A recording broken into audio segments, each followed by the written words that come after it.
ডাকসু নির্বাচনে ৪৬২ জনের প্রার্থিতা প্রাথমিকভাবে বৈধ ঘোষণা করেছে নির্বাচন কমিশন।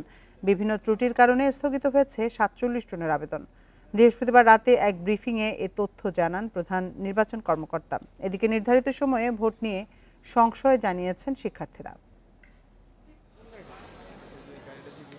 ডাকসু নির্বাচন ঘিরে ঢাকা বিশ্ববিদ্যালয় ক্যাম্পাসে সরব ছাত্র সংগঠন ও শিক্ষার্থীরা।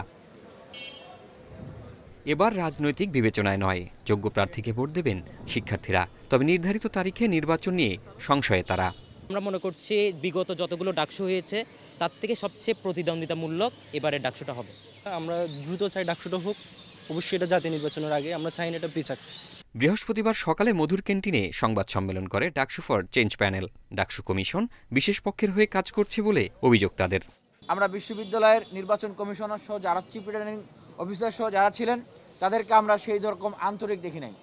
আমাদের কাছে কেন যেন মনে হচ্ছে যে ওনারা এইরকম সমস্যা যেগুলো খুব সহজেই সমাধান করা যায় ক্যাচাল আসলে ওনারা জিয়ে রাখতেছেন। পরে দুপুরে সংবাদ সম্মেলনে তাদের বিরুদ্ধে ওঠা অভিযোগ অস্বীকার করে ছাত্রদল। তাদের দাবি, ভোটাভুটির মাধ্যমে প্যানেল নির্বাচন করেছে ছাত্রদল, যা ইতিহাসে বিরল।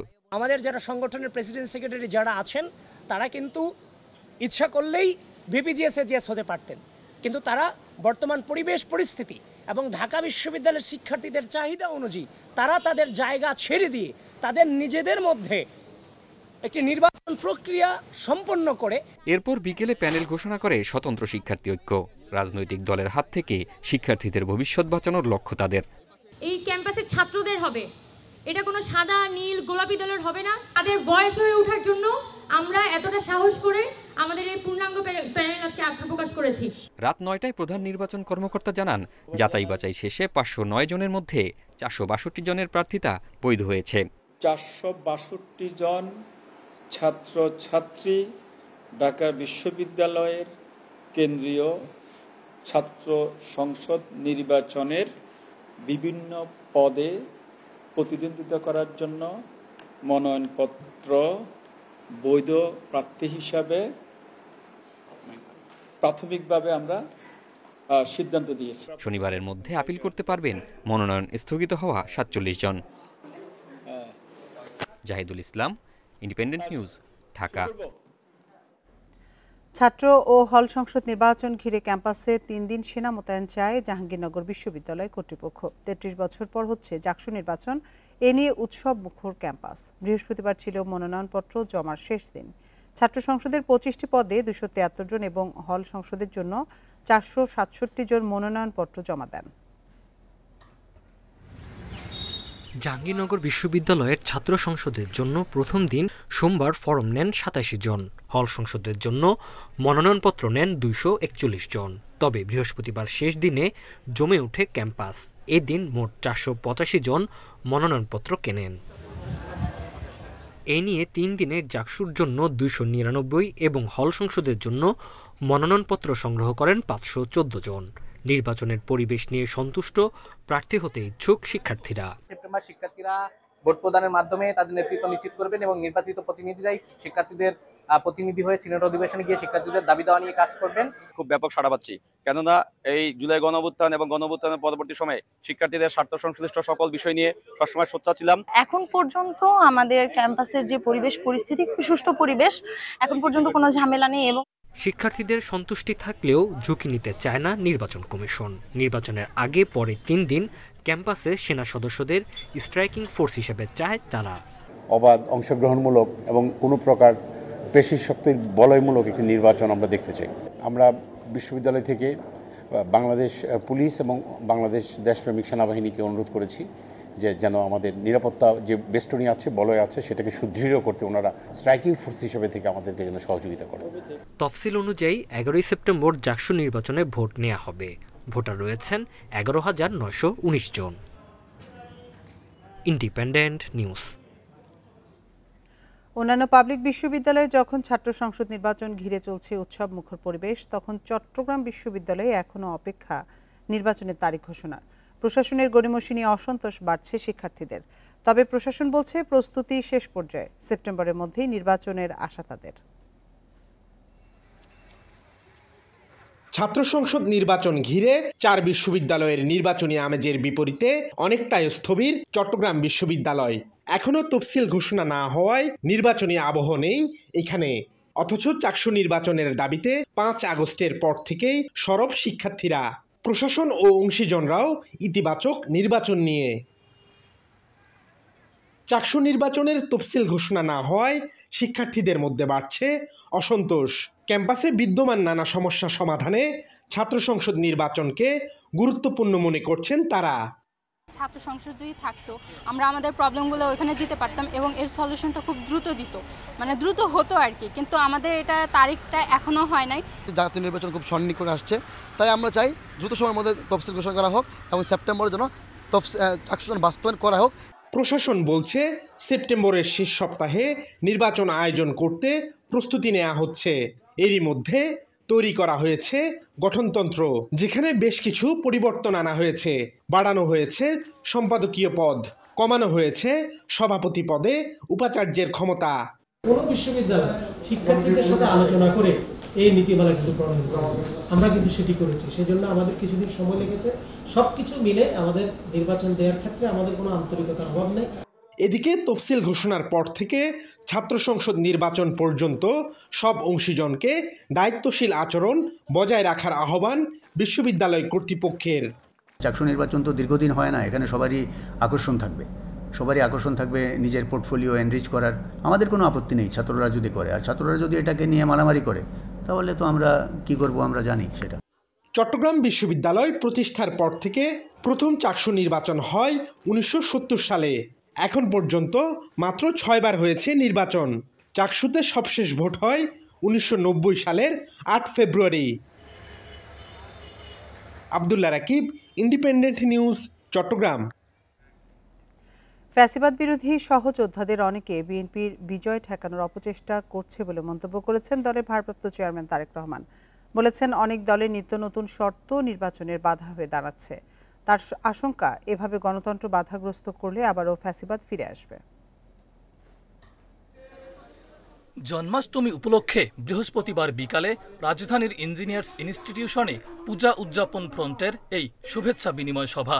এতে প্রধান অতিথি হিসেবে লন্ডন থেকে ভার্চুয়ালি যোগ দেন বিএনপির ভারপ্রাপ্ত চেয়ারম্যান তারেক রহমান। তার মতে, জনগণের সরকার ক্ষমতায় না আসা পর্যন্ত গণতন্ত্রের যাত্রাপথ ঝুঁকিমুক্ত হবে না। নির্বাচন বাধাগ্রস্ত হলে ফ্যাসিবাদ ফেরার শঙ্কা বেড়ে যাবে। নির্বাচনকে সামনে রেখে পরিস্থিতি ঘোলেটে করার অপচেষ্টা করছেন। এর মাধ্যমে আপনারা হয়তো নিজেদের অজান্তেই পতিত, পরাজিত, পলাতক স্বৈরাচার পুনর্বাসনের পথও হয়তোবা সুগম হচ্ছে। পিআর পদ্ধতিতে ভোট প্রসঙ্গে তারেক রহমান বলেন, সব বিষয়ে ঐক্যমত্য হবে এমন নয়, তবে স্বৈরাচার ঠেকানো ঐক্যে ফাটল ধরানো যাবে না। এই পিআর পদ্ধতিতে কোন ব্যক্তিকে নির্বাচিত করা হচ্ছে জনগণের সেটি জানার পরিষ্কার কোনো সুযোগ নেই। ফ্যাসিবাদ বিরোধী আন্দোলনের রাজপথের সহযোদ্ধা কতিপয় রাজনৈতিক ব্যক্তি এবং গোষ্ঠীর আচরণেও সেই পলাতক স্বৈরাচারের সরকারের মতন বিএনপির বিজয়ের ঠেকাও প্রবণতা লক্ষ্য করা যাচ্ছে। একই অনুষ্ঠানে দলের মহাসচিব মির্জা ফখরুল ইসলাম আলমগীর বলেন, মুক্তিযুদ্ধ এদেশের জন্ম দিয়েছে, 24-এর গণ অভ্যুত্থান নতুন স্বপ্ন দেখিয়েছে, অথচ এখন 71-কে ভুলিয়ে দেওয়ার চেষ্টা চলছে। আজকে একটা প্রচ্ছন্ন একটা প্রচেষ্টা আছে 71-কে ভুলিয়ে দেওয়ার। এটার বিরুদ্ধে কিন্তু আমাদেরকে সমস্ত বাংলাদেশের নাগরিককে তাদেরকে ঐক্যবদ্ধ হতে হবে। অনুষ্ঠানে জন্মাষ্টমীর শুভেচ্ছা জানিয়ে হিন্দু জনগোষ্ঠীর সমর্থন চান বিএনপি নেতারা। মাহফুজার রহমান মিলন, ইন্ডিপেন্ডেন্ট নিউজ, ঢাকা।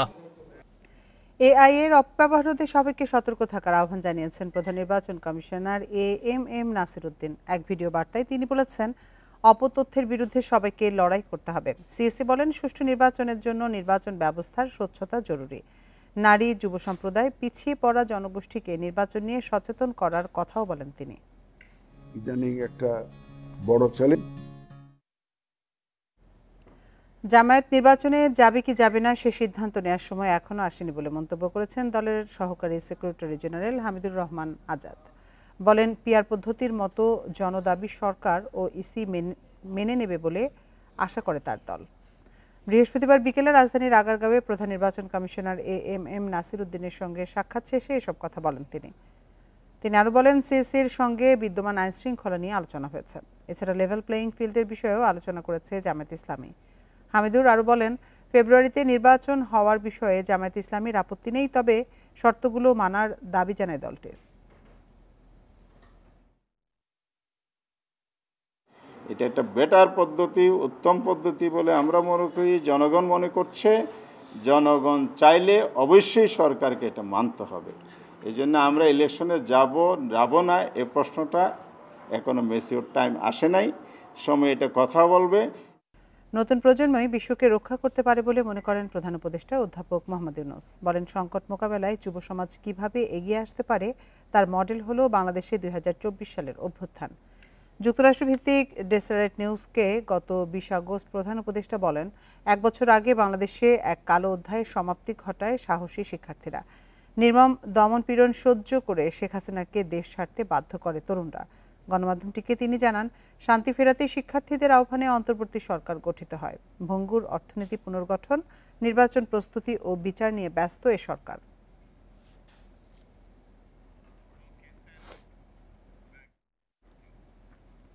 গোলামী মনোবৃত্তির নেতাদের কারণেই কষ্টে পাওয়া স্বাধীন এই দেশের সবকিছু নষ্ট হয়েছে বলে মন্তব্য করেছেন প্রখ্যাত আলেমরা।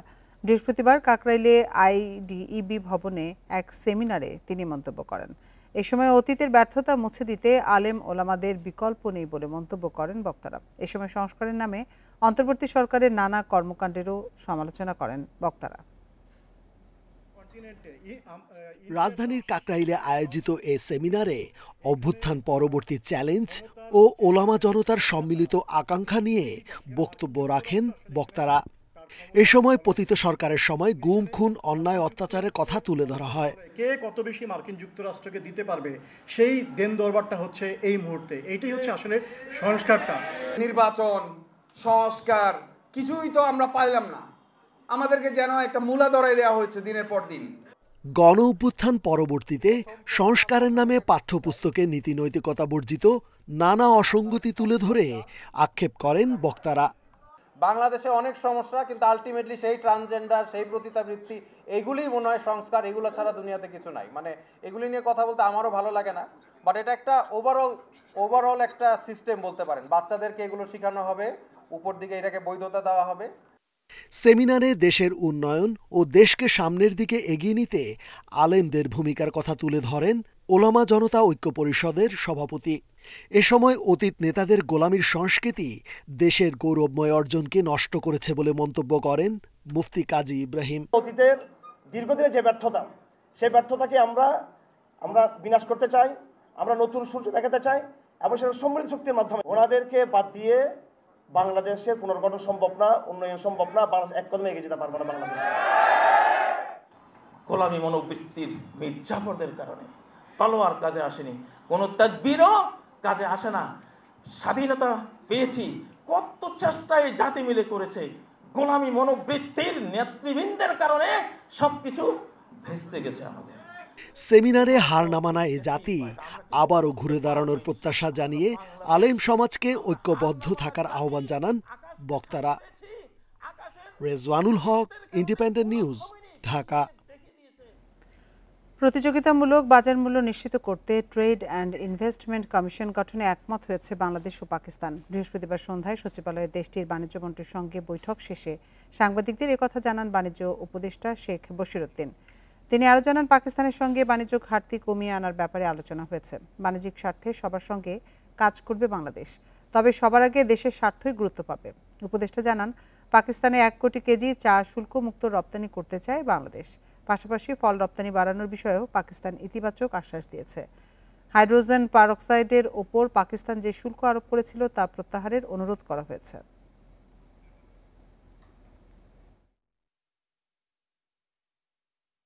আমাদের অর্থনৈতিক সক্ষমতা বৃদ্ধির লক্ষ্যে আমরা আমাদের যে জয়েন্ট ইকোনমিক কমিশন আছে সেটাকে আমরা নতুন করে আবার চালু করার উদ্যোগ গ্রহণ করার জন্য আমরা একমত হয়েছি। দুই দিনের সফরে শনিবার ঢাকায় আসছেন পাকিস্তানের উপপ্রধান ও পররাষ্ট্রমন্ত্রী ইসাকদার। তার সফরে ভিসা সংক্রান্ত একটি চুক্তি সই হবে। এছাড়া ঢাকা ইসলামাবাদ ফরেন সার্ভিস একাডেমির মধ্যে সহযোগিতা এবং তথ্য ও সাংস্কৃতিক বিনিময় সহ 5টি সমঝোতা হবে। শনিবার দুপুরে ঢাকায় নামবেন ইসাকদার। রোববার সকালে সোনারগাঁও হোটেলে বৈঠক হবে দুই দেশের পররাষ্ট্রমন্ত্রীর। ঢাকার আগ্রহ বাণিজ্য ও যোগাযোগ বৃদ্ধিতে। ইসলামাবাদ জোর দিচ্ছে জনগণের মধ্যে সম্পর্ক পুনঃস্থাপনে। ৭১-এর অমীমাংসিত ইস্যুও আলোচনায় থাকবে। গুরুত্ব পাবে সরাসরি বিমান চলাচল ও সমুদ্রপথে যোগাযোগ বাড়ানো। বৈঠক শেষে একাধিক সমঝোতা স্মারক এবং দুই দেশের কূটনীতিক ও অফিসিয়াল পাসপোর্টধারীদের ভিসা অব্যাহতি চুক্তি সই হবে। এছাড়া প্রধান উপদেষ্টার সঙ্গেও সৌজন্য সাক্ষাৎ করবেন ইসাকদার। ডিপ্লোমা ডিগ্রিধারীরা ১০ম গ্রেড পুরোপুরি অবৈধভাবে দখল করে বিএসসি ইঞ্জিনিয়ারিং শিক্ষার্থীদের কর্মক্ষেত্র সংকুচিত করে ফেলেছে বলে অভিযোগ বুয়েট শিক্ষার্থীদের। এ নিয়ে রাতে বুয়েট ক্যাম্পাস থেকে ঢাকা বিশ্ববিদ্যালয়ের টিএসসি হয়ে শহীদ মিনার পর্যন্ত প্রতিবাদ মিছিল করেন তারা। বুয়েট শিক্ষার্থীরা বলেন, ডিপ্লোমা কেবল মাঠ পর্যায়ে টেকনিক্যাল সহায়তা প্রশিক্ষণ, যা কোনোভাবে প্রকৌশলীর সমান হতে পারে না। তাদের বিসিএস পরীক্ষায় বসার যোগ্যতা নেই, কিন্তু তারা পরবর্তী সময়ে পদোন্নতি নিয়ে বিসিএস সমমান ৯ম গ্রেডে যাচ্ছে। শিক্ষার্থীরা আরও দাবি করেন, দেশের প্রকৌশল খাতের সংস্কার করতে যোগ্যদের সুযোগ দিতে হবে। পেশাগত অধিকার, কর্মসংস্থান ও শিক্ষার মানোন্নয়নে যে ৭ দাবি জানিয়েছেন ডিপ্লোমা ইঞ্জিনিয়াররা, তা অযৌক্তিক বলছেন বুয়েট শিক্ষার্থীরা।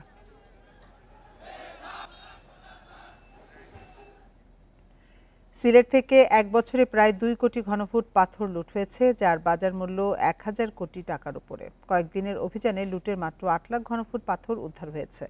এসব পাথর প্রতিস্থাপন হলেও আগের সৌন্দর্য ফেরানো সম্ভব নয় বলছেন পরিবেশবাদীরা। পাথর লুটের ঘটনায় মূল অভিযুক্তরা ধরাছোঁয়ার বাইরে থাকায় ক্ষুব্ধ সচেতন মহল। কোম্পানিগঞ্জের সাদা পাথর কিংবা প্রকৃতিকন্যা জাফলং সিলেটের পর্যটকদের অন্যতম গন্তব্য। গত কয়েকদিনের বাধাহীন পাথর লুটপাটে বিরানভূমিতে পরিণত হয়েছে এসব এলাকা। পুরনো পাথরের স্তূপ কিংবা সারি সারি সাদা পাথরের বিছানা যেন দূরের কোনো স্মৃতি। প্রায় ১ বছর ধরে চলছে পাথর লুটপাট। সম্প্রতি উদ্ধার করা কিছু পাথর প্রতিস্থাপন হলেও আগের সৌন্দর্য ফেরানো সম্ভব নয় বলছেন পর্যটকরা। পাথরগুলো আবার উদ্ধার করে আবার এবড়োতেবড়োভাবে ফেলছে জায়গায়, সেক্ষেত্রে সৌন্দর্য কতটুকু ফিরে আসবে সেটিও একটা বোঝার বিষয় আছে। কোম্পানিগঞ্জ ও গোয়াইনঘাট থানায় ২টি মামলা হলেও সব আসামি অজ্ঞাত। প্রশাসনের ছত্রছায়ায় লুটের সঙ্গে রাজনৈতিক দলের নেতারা জড়িত থাকলেও তারা থাকছে ধরাছোঁয়ার বাইরে। মূল আসামিদের আড়ালে রেখে অভিযান চালালে কোনো ফল আসবে না বলছেন সচেতন মহল। প্রশাসনের যোগসাজশ এবং নীরবতা ছাড়া এই ধরনের কাজ সম্ভব ছিল না। এটার সাথে আমাদের রাজনীতিবিদরাও জড়িত ছিলেন, আমাদের প্রভাবশালী মহলের যারা লুটেরা শ্রেণী তারাও জড়িত ছিলেন। প্রশাসনিক কর্মকর্তারা যাদের কে তারা সহযোগিতা দিয়েছেন তাদেরকে তারা ভালো করেই চেনেন, কিন্তু তারা যেহেতু তাদের থেকে নানান ধরনের সুবিধা নিয়েছেন সে কারণে এই সমস্ত মানুষকে তারা সামনে আনছেন না। শুধু পাথর প্রতিস্থাপন নয়, ভবিষ্যতে পাথর লুট ঠেকাতে কঠোর পদক্ষেপের কথা জানান বিভাগীয় কমিশনার। স্টাডির পরে যে কি করণীয় সেটি যদি যেভাবে স্টাডি রিপোর্ট হবে, রিকমেন্ডেশন হবে, সেই বেসিসে আমরা কাজ করব। এখানে ভুল বোঝাবুঝির কোনো অবকাশ নেই। ভোলাগঞ্জ, সাদাপাথর, জাফলং, উৎমাছড়া, রাঙ্গাপানি, বিছানাকান্দি ও লোভাছড়ায় গত ১ বছরে লুট হয়েছে ২ কোটি ঘনফুটেরও বেশি পাথর। গত কয়েকদিনের অভিযানে উদ্ধার হয়েছে ৮ লাখ ঘনফুট, যা লুট হওয়া পাথরের মাত্র ৪%। Independent news. জামালপুরের বকশীগঞ্জে ভারতের সীমান্ত ঘেঁষা ৫টি গ্রামে ছড়িয়ে পড়েছে বন্য হাতির আতঙ্ক। খাবারের সন্ধানে প্রতিদিন লোকালয়ে ঢুকে পড়ছে অন্তত ৩০টি হাতি, নষ্ট করছে ফসলের ক্ষেত। হাতির তাণ্ডব থেকে বাঁচতে নির্ঘুম রাত কাটাচ্ছে গ্রামবাসী। এদিকে হাতির আক্রমণ থেকে রক্ষায় সমাধান ও সহায়তার আশ্বাস প্রশাসনের।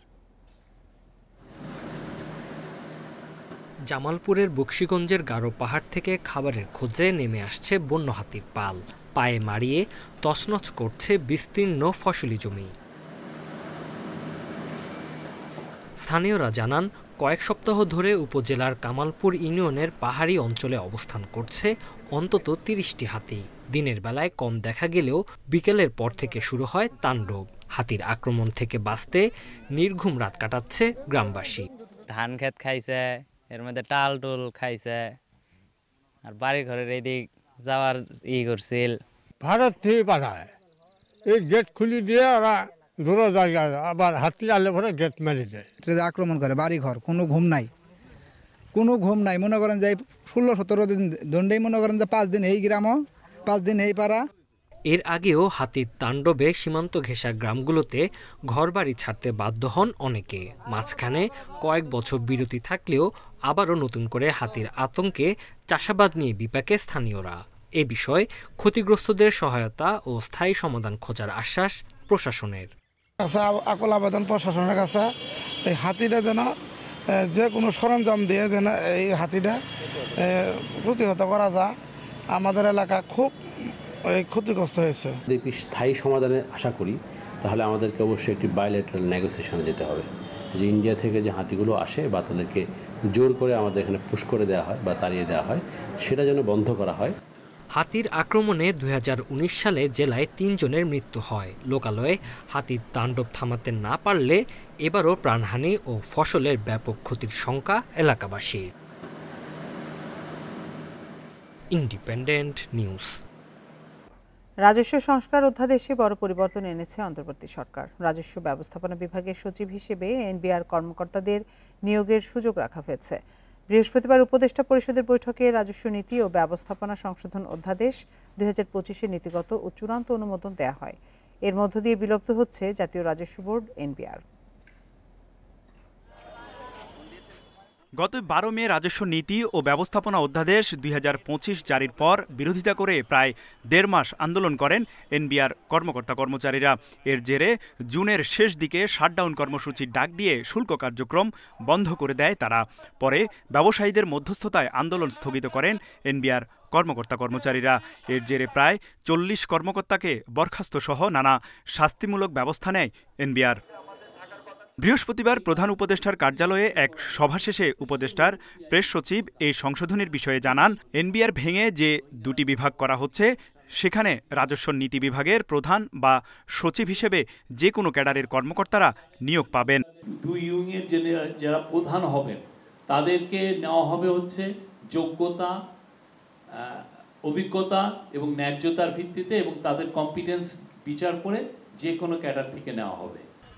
সব মিলিয়ে 11টি সংশোধনী পাশ হয়। এর মধ্যে ধারা 7-এর উপধারায় বলা হয়েছে, রাজস্ব ব্যবস্থাপনা বিভাগে আয়কর, ভ্যাট ও কাস্টমস আইন বাস্তবায়ন এবং মাঠ পর্যায়ে মানব সম্পদ ব্যবস্থাপনা সংশ্লিষ্ট অনুবিভাগের বিভিন্ন পদে অভিজ্ঞ কর্মকর্তাদের মধ্য থেকে পূরণ করতে হবে। প্রাপ্ত সুপারিশসমূহ বিবেচনায় নিয়ে অর্থ উপদেষ্টা মহোদয়ের নির্দেশের আলোকে অধ্যাদেশ সংশোধনের চূড়ান্ত খসড়া প্রস্তুত করা হয়। সংশোধনীতে আরও বলা হয়, রাজস্ব ব্যবস্থাপনা বিভাগের অটোমেশন কার্যক্রম দ্রুত বাস্তবায়ন এবং রাজস্ব নীতি বিভাগ সহ সংশ্লিষ্ট সব দপ্তরের মধ্যে আন্তঃসংযোগ প্রতিষ্ঠা করতে হবে। তৌহিদ রানা, ইন্ডিপেন্ডেন্ট নিউজ, ঢাকা। গঠিত তদন্ত কমিটির রিপোর্ট না আসা পর্যন্ত সরকারের নির্দেশে ছুটিতে থাকতে বলা হয়েছে আর্থিক গোয়েন্দা সংস্থা BFIU এর প্রধান শাহিনুল ইসলামকে। এমনটাই জানিয়েছেন কেন্দ্রীয় ব্যাংকের সহকারী মুখপাত্র মোহাম্মদ শাহরিয়ার সিদ্দিকী। বৃহস্পতিবার বাংলাদেশ ব্যাংক সাংবাদিকদের তিনি বলেন, অর্থ মন্ত্রণালয় ও বাংলাদেশ ব্যাংকের সমন্বয়ে BFIU প্রধানের বিরুদ্ধে গঠিত তদন্ত কমিটি রিপোর্ট দেবে। আগামী 7 দিনের মধ্যে এই রিপোর্ট দিতে বলা হয়েছে। তিনি জানান, রিপোর্টের ভিত্তিতে প্রমাণ পেলে আইন অনুযায়ী ব্যবস্থা নেওয়া হবে। শাহিনুল ইসলামের বিরুদ্ধে অভিযোগ তদন্ত করতে 4 সদস্যের কমিটি আইন পর্যালোচনা করে মতামত দেবেন বলেও জানান তিনি।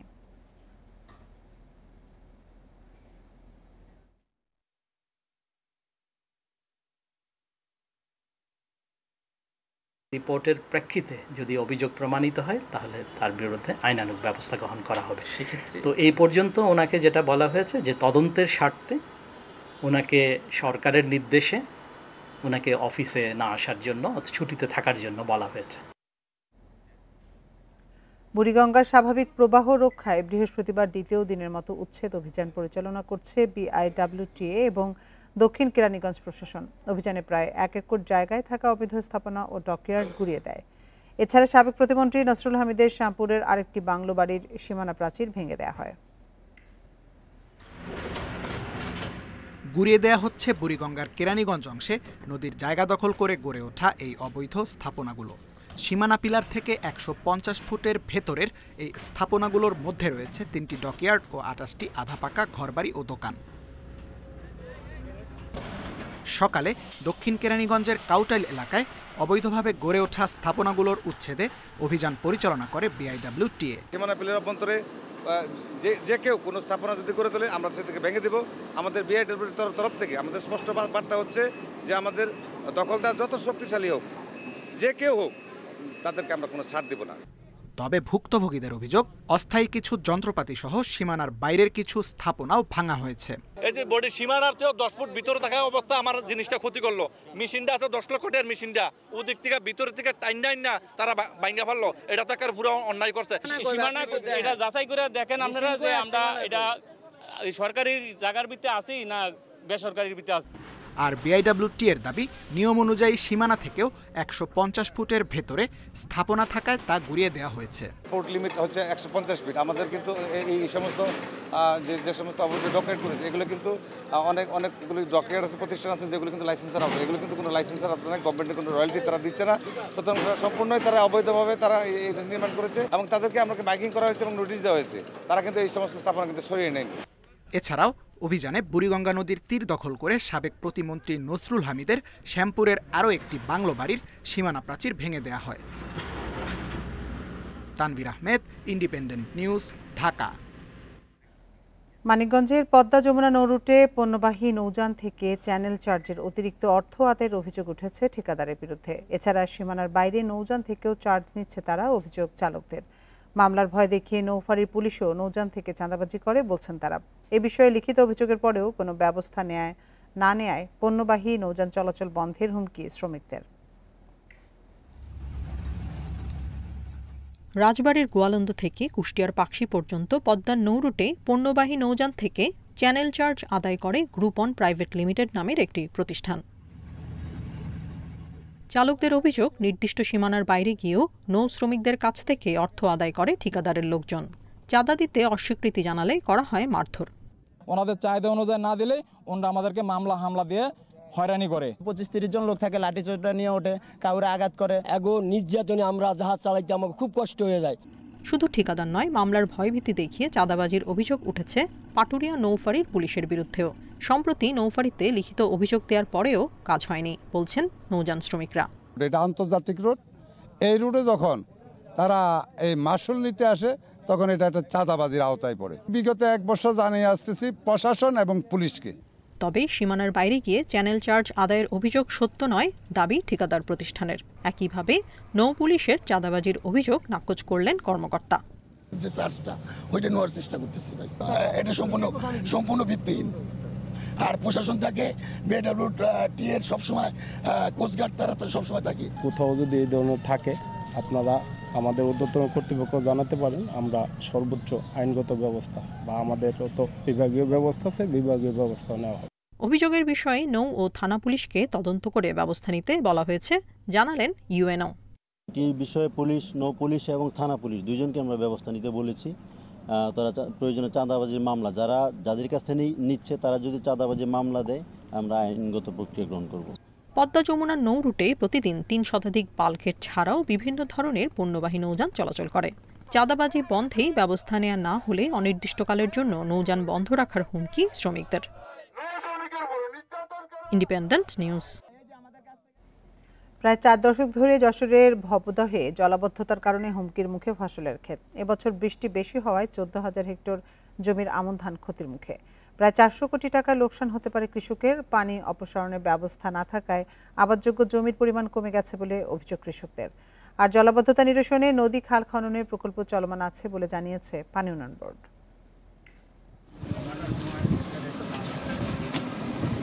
বছর জুড়ে পানির সঙ্গে সংগ্রাম করতে হয় ভবদহের প্রায় 5 লাখ মানুষের। সেচের মাধ্যমে পানি সরিয়ে আবাদযোগ্য করে তোলা হয়েছিল 28,000 হেক্টর জমি। তবে এবছর বৃষ্টিপাত বেশি হওয়ায় আবারও জলাবদ্ধতা দেখা দিয়েছে ভবদহ অঞ্চলে। প্লাবিত হয়েছে ভবদহ অঞ্চলের 52টি বিল। বৃষ্টি অব্যাহত থাকায় প্রতিনিয়ত বাড়ছে পানি। কৃষকদের শঙ্কা, এতে ক্ষতির মুখে পড়বে আমন ধান, ফলন কমে যাবে প্রায় 83,000 মেট্রিক টন। এর তো আপনার বিলের আবাদি জমিতে, এখানে জলাবদ্ধতার কোনো কারণ নেই। কারণ তো আপনার ভৈরব নদী হয়ে পানি চলে যাবে, কিন্তু ওই জায়গায় যদি প্রয়োজনীয় নিষ্কাশন না হয় তাহলে জলাবদ্ধ হবেই। বছর ধরে আমাকে টোটালি দাম হয় না, আর এই গেট বেড়ি হয়ে গেছে, জল ঠিক মতো পড়ে না। কৃষকরা বলছেন এই বছর বর্ষা মৌসুম শুরুর আগে জলাবদ্ধতা দেখা দিয়েছে। অপসারণ ব্যবস্থা না থাকায় পানিতে তলিয়ে কমে গেছে আবাদযোগ্য জমি। 2 বছর মার গেছে, এর আগে কিছু ধান হয়ে গেছে, 2-3 বছর পর পর ভালো ধান হয়ে গেছে। বিল মাঠের পানি অপসারণ সম্ভব হলে স্বল্পমেয়াদী ও পানি সহিংস জাতের ধান রোপণের পরামর্শ কৃষি বিভাগের। আর পানি উন্নয়ন বোর্ড বলছে সমস্যা নিরসনে সেনাবাহিনীর একটি প্রকল্প চলমান আছে। সুইচ গেটগুলো খুলে দেবে এবং শেষ কাজ পানি অপসারণের জন্য যে ড্রেনেজ সিস্টেমটা সেটা উন্নত করবে এবং কৃষকদের পাশে আমরা থেকে এই ব্যাপারে কাজ করে যাচ্ছি। আমাদের অতিবৃষ্টির কারণে আমি মনে করি যে কৃষি জমি অনাবাদি থেকে যাওয়ার সম্ভাবনা রয়েছে। একটা সমন্বিত উদ্যোগ নিয়েছি, আশা করতেছি যে আমডাঙ্গা খাল সংস্কার, নদী পুনঃখনন, অভ্যন্তরীণ নিষ্কাশন, খাল পুনঃখনন এবং রেগুলেটর মেরামত হলে মানুষের এই কষ্টটা আর থাকবে না। কৃষি বিভাগের তথ্য মতে জেলায় 1,40,800 হেক্টর আমনের লক্ষ্যমাত্রা নির্ধারণ করা হয়েছে। তবে জলাবদ্ধতার কারণে তা পূরণ নিয়ে দেখা দিয়েছে সংশয়। Independent news. আর এই ছিল এখনকার সংবাদে। এতক্ষণ সাথে থাকার জন্য ধন্যবাদ সবাইকে।